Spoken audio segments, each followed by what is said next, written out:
Hey everyone. So today we'll be talking about loops in PowerShell, and the very important loop that we'll be talking about is for each. Let's understand how does it work. Let's say I have a text file is there, and inside this text file I have got three server names are there. Let's say the first three characters of a server name represents the location of the server. In this case, the first one is MIA. That means Miami servers. DL stands for Dallas servers, right? Now, let's say our project is responsible only for Miami servers. That means, let's say our project is completely taking care of the Miami server. That means if the first character is M, that means that's a Miami server. And if the first character is not M, that's not a Miami server. That means we are not responsible for those servers. So, if you need to do it through PowerShell, how would you have done it? There is a commandlet called as get content in PowerShell. You don't worry about this commandlet. It's just that I want to show you how does a for each loop works, so that it will be very easy for you to grasp from the data factory perspective as well, right? So now I use a loop called as for each.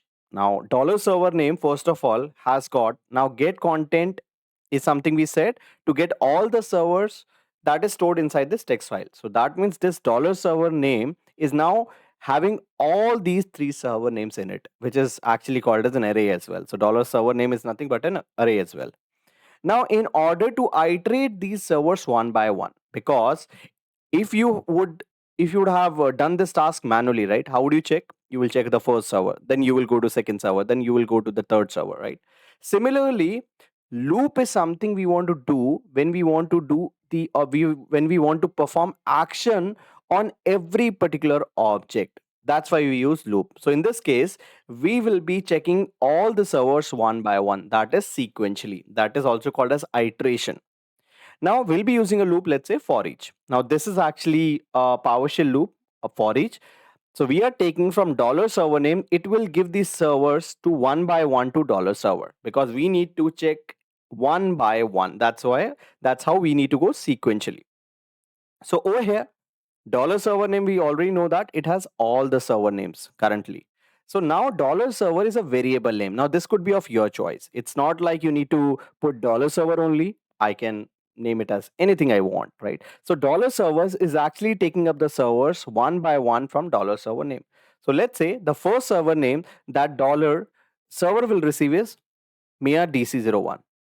Now we need to check if the first character of this particular server name is M or not. So we said dollar server indexing. If you can recall, we did something called as indexing, right? So dollar server is actually the complete string is there, Miami DC01. But we want to see if the first character is M or not. That means we need to do 0, right? So what will come? That is M will come, and we are checking if it is equivalent to M. That means it is our project server. So in this case, it will be our project server.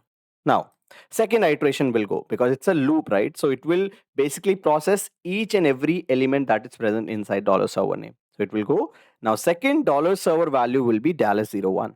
Now we are accessing the zeroth index. What is that? D is equivalent to M? No. So this will not be executed. Nothing will be executed since the condition is false. Now the third server will go Miami DC01. Now again, the first character will be accessed. Is it equivalent to M? Yes, it's a project server. That means I was able to filter out the results easily through this for each loop and the conditional statements. So these kind of concepts will be doing in data factory as well. That's why I make you understand about how does a for each loop works, what exactly conditional statements are, and all those things. You don't worry about the structure, the syntax and all. It's just that logically you understand as how it is working. So it will be very easy for you to understand it from the data factory perspective as well. So I hope this part is clear, guys. Thank you, everyone.